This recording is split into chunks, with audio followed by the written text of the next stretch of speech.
Mother's Day is almost here, and you can get her the most beautiful time-tested gift around. A watch she can wear every day from Movement. Whether your mom is into classic dress watches, rare and refined ceramics, or tried-and-true bestsellers, Movement has something she'll love. And right now, everything at Movement is up to 50% off site-wide during their Mother's Day sale. A watch is a gift that celebrates all the time you spent with mom. And a Movement watch is even more than that. Movement uses industry-leading materials for their fresh modern watch designs, from technically complex ceramics to vintage-inspired style, all for an incredible value your wrist and wallet will both love. And with one-size-fits-all convenience and fast free shipping and returns, it's a stress-free shopping experience. Save big on the best Mother's Day gift ever with Movement. Get up to 50% off site-wide during their Mother's Day sale at mvmt.com. Again, that's up to 50% off at mvmt.com.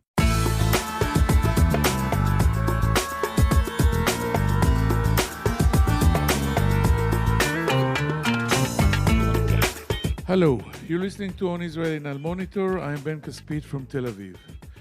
2 weeks ago, I reported in the Israeli newspaper Ma'ariv that former Prime Minister Benjamin Netanyahu was negotiating a plea deal with Attorney General Avichai Mandelblit to end his corruption trial.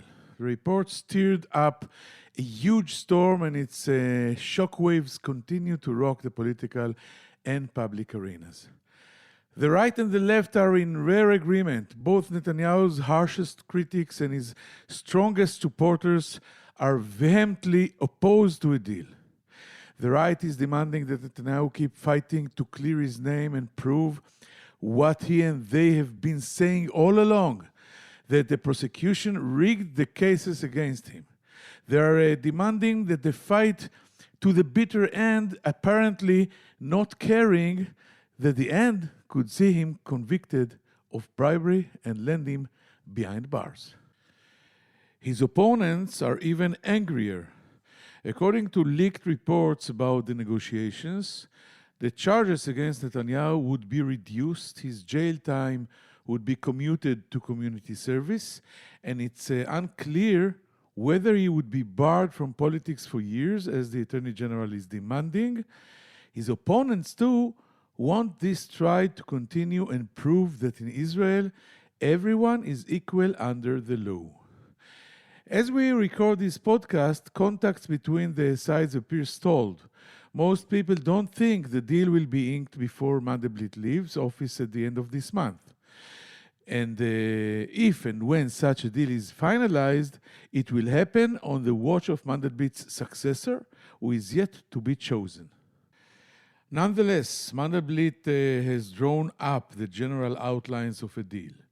It includes Netanyahu admitting to two fraud and breach of trust charges, the prosecution dropping the bribery charge against him and dismissing additional charge of a fraud and breach of trust stemming from alleged collusion by Netanyahu and a leading newspaper publisher. Netanyahu would get a 7 to 9 month suspended sentence, which he will serve doing community service. He will also pay a fine and will be banned from politics for 7 years. The top echelons of the prosecution believe this compromise is in the public's best interest because a trial could drag up for several more years, and meanwhile, it's tearing apart Israeli society. Today's On Israel guest served for 12 years as a state prosecutor of financial and tax crimes. He led highly publicized prosecutions, for example, against tycoon Nochi Dankner, who was convicted of securities fraud and sentenced to 3 years in jail. These days, he is a leading partner in S. Horowitz & Co., private practice, defending those accused of white-collar crime. He also chairs the Tel Aviv District Bar Association. Attorney Amit Becher joins us right after this short break.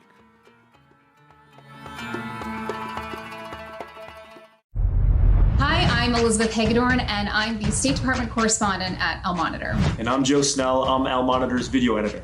Let's admit it, this past year has been difficult to stay on top of the news and sift through what's accurate and what's misleading. Let Al Monitor help you. If you care about the Middle East and North Africa, you should consider listening to Al Monitor's audio series On the Middle East with Andrew Parasalidi and Amber and Zaman, and On Israel with Ben Caspit. You can now watch our newest video podcast, Reading the Middle East with Gilles Capel. You can subscribe to these series on your favorite podcast platforms. And through a host of free daily and weekly newsletters, we offer a range of perspectives with the highest journalistic standards. You can subscribe to these newsletters at almonitor.com. As an award-winning media service headquartered in Washington, D.C., Al Monitor has a network of over 160 contributors around the world.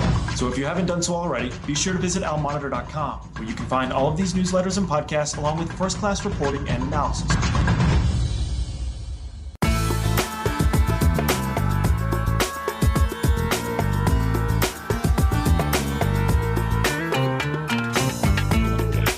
Now I am very happy to welcome to On Israel and Al Monitor a friend and colleague, Attorney Amit Becher. How are you doing, Amit? And thank you for joining us here today. Thank you very much, Ben, for inviting me. Let's go into business, or actually into plea bargains. And there is a huge storm in Israel since the publication that Attorney General Mandelblit and Benjamin Netanyahu are negotiating a plea deal. Right now, it's frozen. No one knows if it will happen. But I want to ask you first, let's get down and ask Attorney General Mandelblit leaves office exactly 1 week from now. Is there still time to sign a deal with Netanyahu if, by some miracle, Netanyahu agrees to the state's conditions? In your opinion, you've been there. I understand your skepticism, Ben, but I think it roots more from your character analysis of Netanyahu and the way he is perceived to make political decisions or political negotiations throughout the years. But from a clean, professional legal standpoint, Netanyahu agreeing to states' conditions, at least those that are reported of, it's not a miracle. It's merely because those conditions favor him in many ways. And I guess that he will talk about it. I think we'll talk about it further on in this conversation. But for the question about the time limit, a week is enough time, and even less than that. And the simple answer is that it will be enough because the conditions, if they are agreed upon, the technical work that is left for the attorneys and the defense lawyers is not very high. It's not a complex agreement after it's agreed. In the broader answer, I think it's more complicated. Because you have to calculate in the personality of Netanyahu, like any defendant, and that really needs to finish a deal and to really agree in the deepest sense of the word agreement. And B, because even if after they agree on the principles, the details. It really depends on the initial agreement. If things are not agreed upon in the beginning, there might be a lot of argument or disagreements around the wording of the facts that Netanyahu is required to admit in the plea agreement, and in order to settle the matter, it might take more time. So actually, if I'll summarize your question, the first answer is yes. If yes, we can, let's say. Mm-hmm. If Netanyahu agrees to the conditions, it can be done. But correct me if I'm wrong, in the second answer, you said that there are many details, and this is actually was supposed to be my follow-up question, because let's say Netanyahu is going to the prosecution and says, yes, I agree to admit in two felonies, of whatever, and the sentence will be 7 months of prison, that I will work for society instead. And but then you have to fix the indictments, and the prosecution will want to leave in it as many as a paragraph as possible, and Netanyahu will want to get out as many as indicted. So do you think there is still time, 1 week, to do all this? But actually you answered it. Knowing Netanyahu and his way of negotiation, it's a very close call. Yes, but you know that the negotiations around the plea agreement and the criminal legal situation is very different from daily political or state matters that he is used to have negotiated in the past. And so that first of all, that's why he has lawyers. But you know that we know that these kinds of clients like Netanyahu and people like him that come from very high status, they're used to being managers and to make the calls all their lives. Sometimes it can be harder for them to work with the lawyers and listening to them, and they want the final decision to be their own. This might cause a problem if we want to get a deal in the next week. Yes, it's very interesting because he used to be prime minister. He used to control the pace and the tempo and the conditions of all the negotiations he orchestrated in the past. And suddenly he's the defendant and actually is fighting for his freedom, not for any diplomatic agreement. Let's try to analyze, Attorney Amit Becher, the motivations of both sides to reach a plea bargain instead of completing the trial and waiting for the verdict. What do you think made Mandelblit agree and go for it, or at least try to go for it? Well, you have articulated the question very well, because the request for a deal came from Netanyahu to Mandelblit and not the other way around. For us who practice complicated criminal procedures in Israel, it's not a shock, and it's even not the news, except for the fact that there are negotiations. Because it's always the case when we're talking about trials that are already in process. It's always the case that the initiative comes from the defendant, and so this is why the question is correct. Now, to the what caused Mandelblit to agree, I'm not sure it's known yet, but I believe it comes from two rationales. First, the toll that this trial takes on the Israeli society is very, very heavy. Now, many people, including myself, believe that Netanyahu himself has a lot to do with it. And I'm not talking about the action that led to the indictment, but I'm talking about the action that followed the indictment, and more actually the action that followed the whole procedure, beginning from the investigations and through the long time of the case was at the table of the state attorney, and after, of course, the indictment itself. Now, I want to make myself very clear. Every defendant has a right to defend himself and to say anything to clear his name, whether it's in court or in the public arena. But what Netanyahu did, unfortunately, was not only that he claimed that the state attorneys are completely wrong, or that they deny the wrongful acts, or even say that, look, they don't know anything what they're doing. That's, of course, totally fine. But Netanyahu said much more. He said he accused time and time again the chief of police, the leading attorneys, the Attorney General himself, and actually the whole legal system, and accused them of queuing and conspiring, and he used those words exactly in Hebrew, along with his political rivals, in specific aim to throw him out of power and make a political coup.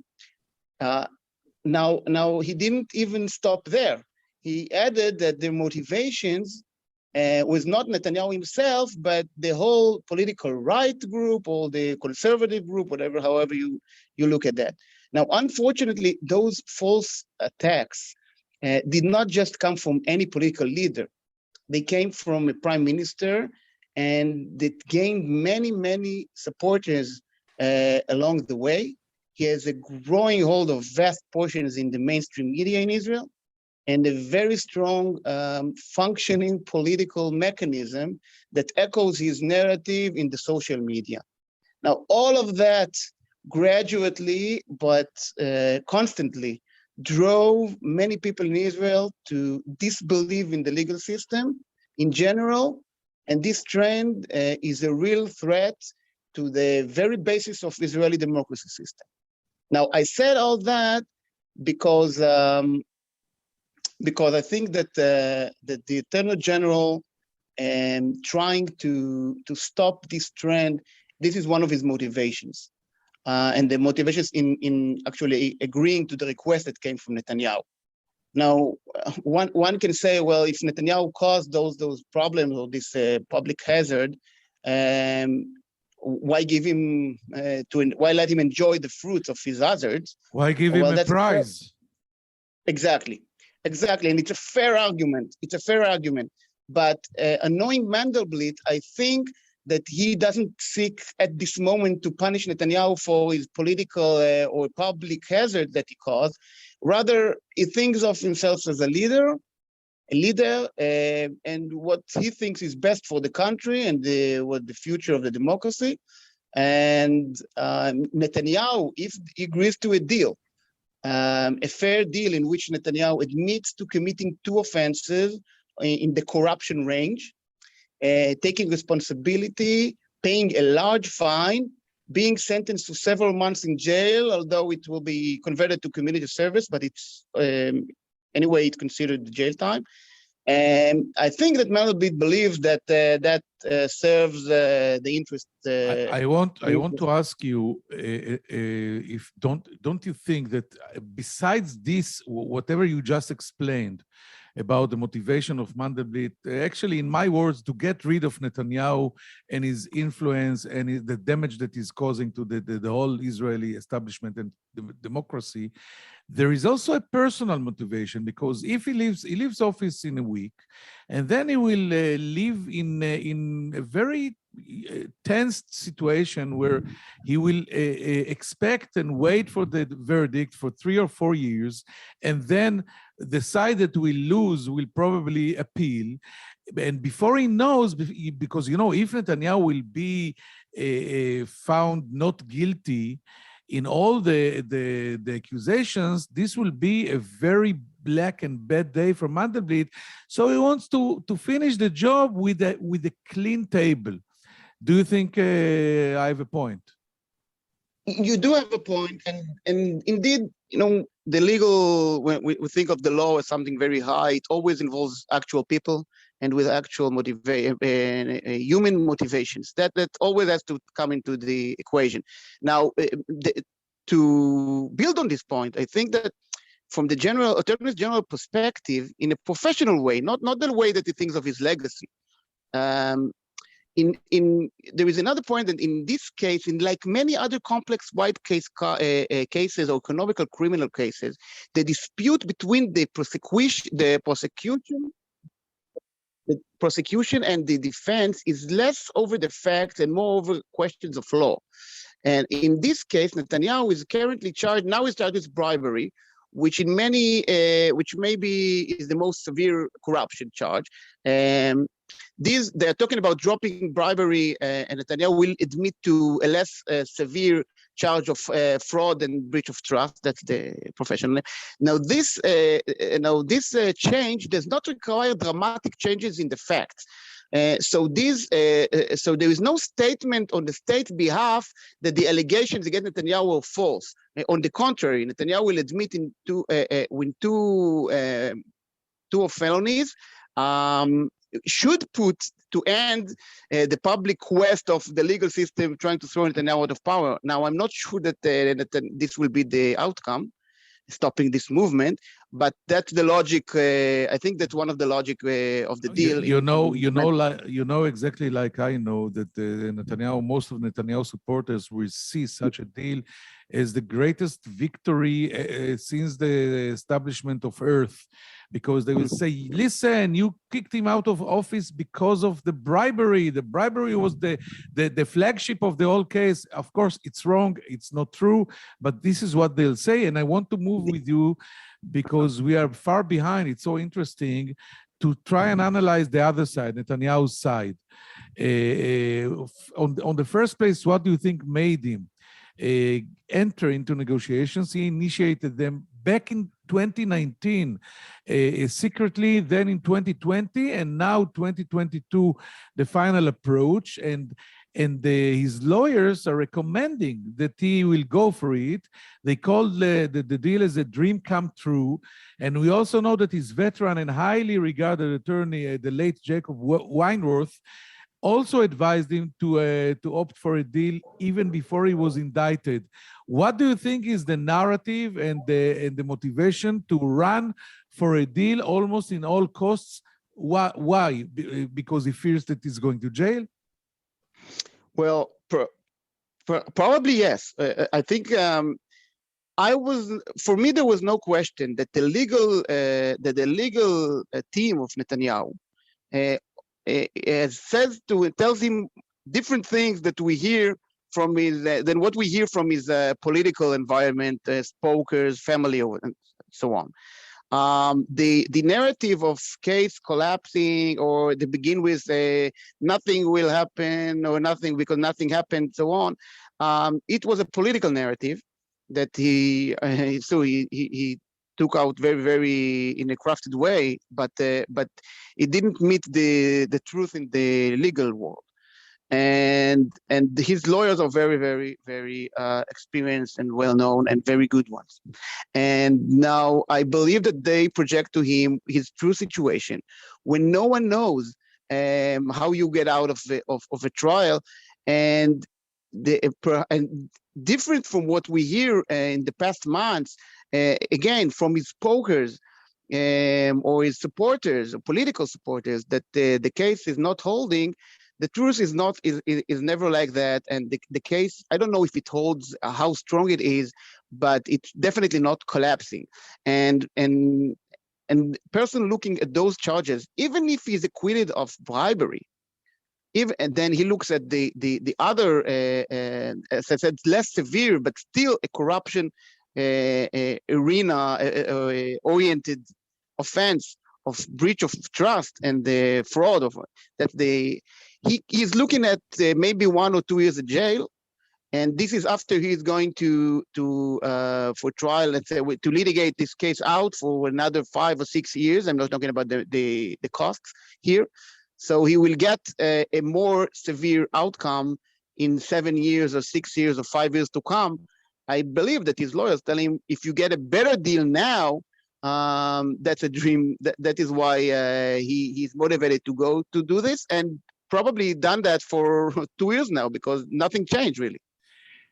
And he's 72 years old. He's not getting any younger, of course. And I want to ask you, as a guy that's been there, and you've been through all these trials, even very interesting and scandalous trials. Try to explain me the thinking of a defendant in a case like this. What do you see is the toughest stage on a defendant's way to a plea deal, as we call it, to cross the Rubicon? What makes him crossing the Rubicon? And do you think Netanyahu crossed that milestone? And is it a different story in each case? Maybe it's dependent on the personality, the psychology of the guy. And Netanyahu is very interesting client in this matter.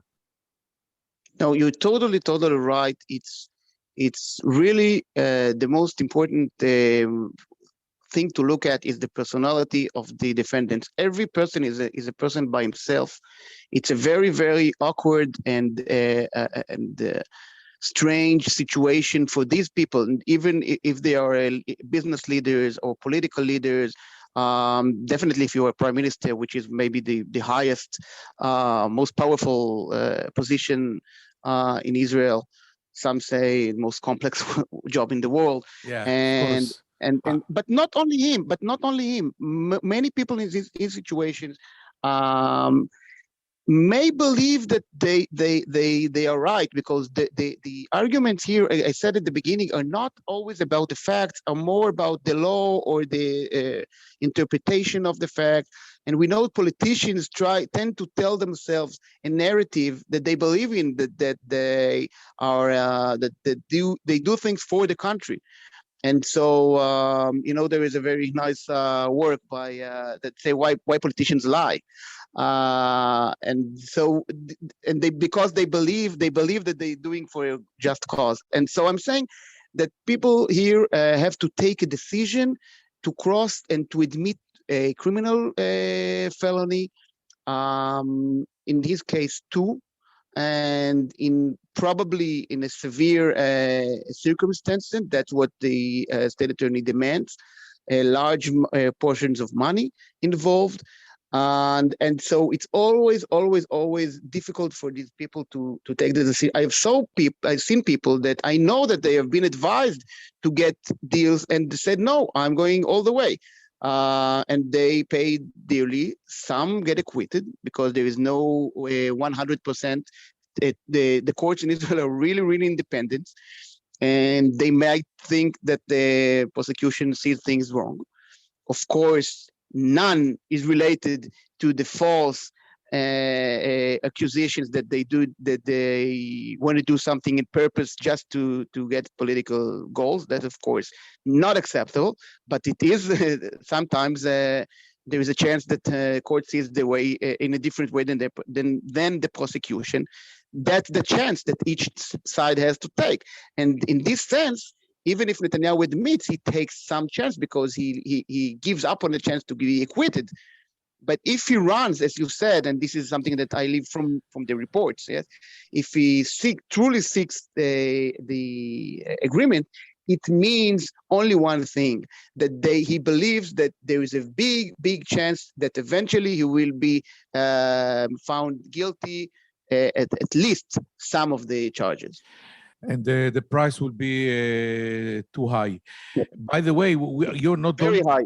Yes, you're not dealing with it, but Netanyahu is not taking this decision alone. There is the Netanyahu family, there is the wife and the son, and I think if I hear between the two of us, I'm the guy that can try and understand what is going on in Netanyahu's brain.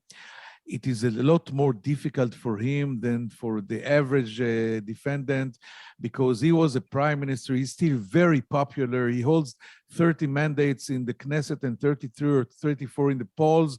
So to write all these off and go start totally different new life without politics, at least for 8 years, it's very, very difficult. And I want to ask you, do you think signing this deal in the conditions we know is a win-win situation for both sides?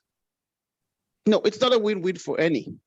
It could be a good situation for the state, unless I'm afraid to say that we both suspect that Netanyahu's supporters, maybe him on the backstage, I don't know, would continue claiming and making the substantial claims against the legitimacy of the legal system. Other than that, it would be a good situation for the Israeli nation to put this saga away. For Netanyahu, it's not such. Of course, it's not a win-win. But there is another side, even for his family, because you know that what is his option?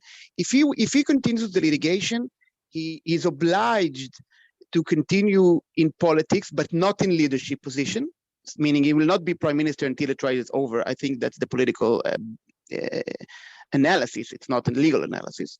On the other hand, if he signs the deal, he is free to walk, to make money in the way it will be legitimate, and he's a crafted person. He can, and you know that he's so I don't know for him, for his family, I don't know exactly where it is. And there are positive sides for him to make this deal, and let's meet again in politics in 7 years, because in the other way of litigation, he's still not getting to prime minister in the next years that we can see. But that's more the political analysis, joining with a legal thought. But the different, Attorney Amit Becher, the difference is here is simple. If he goes on with trial, he still can hope that politically something will happen and he will be able to uproot this current government and to win an election. He can do everything. You're totally right. This is why you're right. He keeps the dream alive. This is the one thing that I think holds him right now, that the dream is still alive. He can win an election. He can always do it, although he tried 4 times and did not, but God knows. And if he goes for the bargain, it's over at least for a decade. So for 10 years or 8. So this is the dilemma, and it's not simple. I want to ask you, we are out of time, but I will not let you go without asking you if you think that the public's trust in the state's law enforcement and legal institutions can be rebuilt once the Netanyahu saga ends. And in order to achieve such a goal, what would be better, a deal or a final verdict?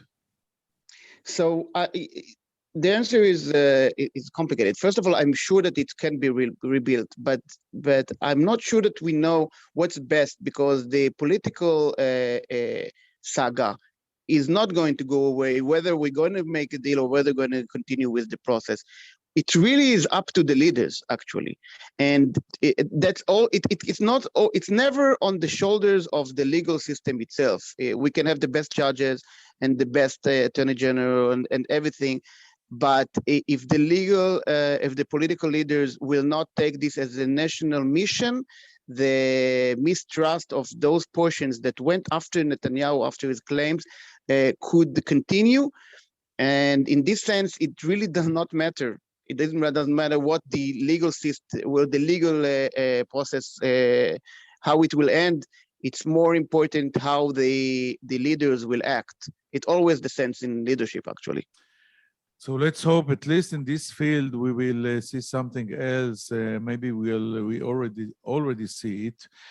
I have to admit, in all the paragraphs of my sentence and the indictment, because it was a very interesting conversation, and I want to thank you very much, Attorney Amit Becher, for joining us here on Israel in Al Monitor. Toda rabba, Amit. It was a pleasure. Toda. We will go for a short break and come back right after this with some final thoughts. Be with us.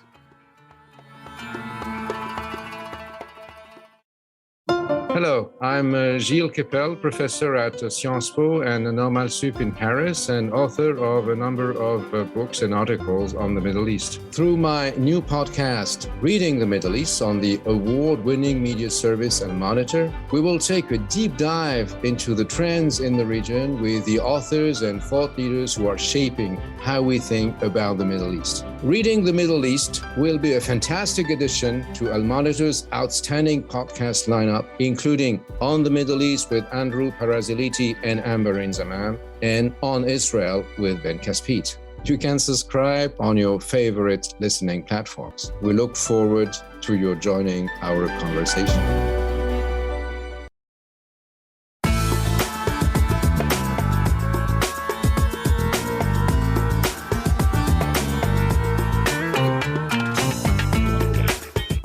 Thank you for staying with us.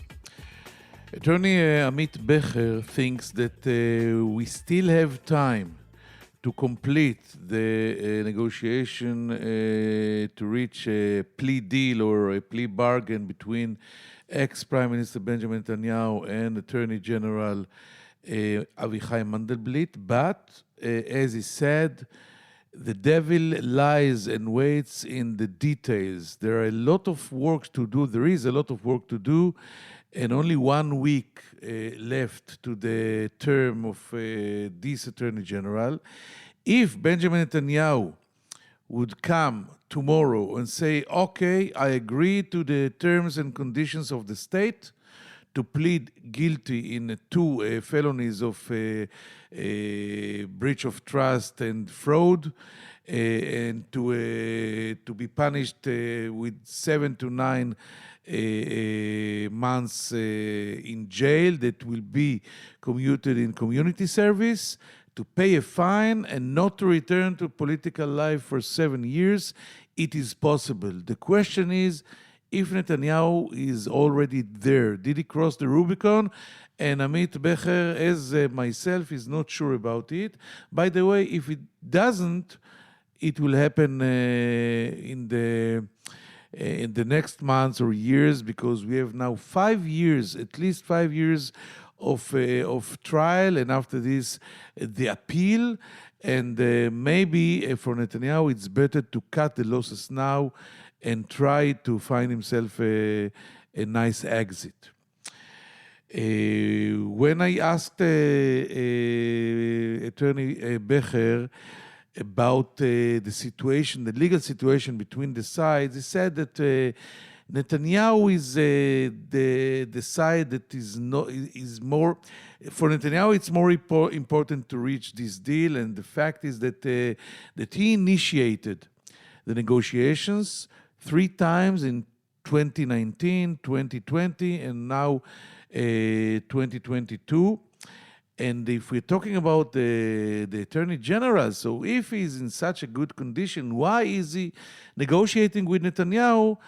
Amit Becher said that Mandelblit is looking on the macro situation, the big picture, and he knows that this trial and the Netanyahu supporters, he still holds a lot of supporters, 30 mandates in the Knesset and 33 in the polls, and all this bleeding wound inside the Israeli society is still there, and it is tearing apart the Israeli society, and it's better also for the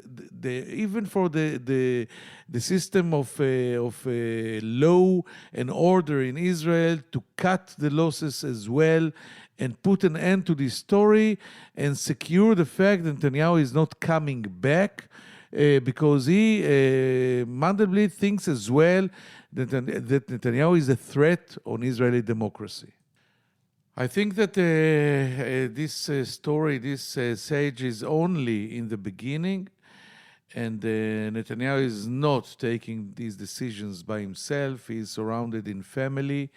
He is not free to decide by himself, and this is news as well.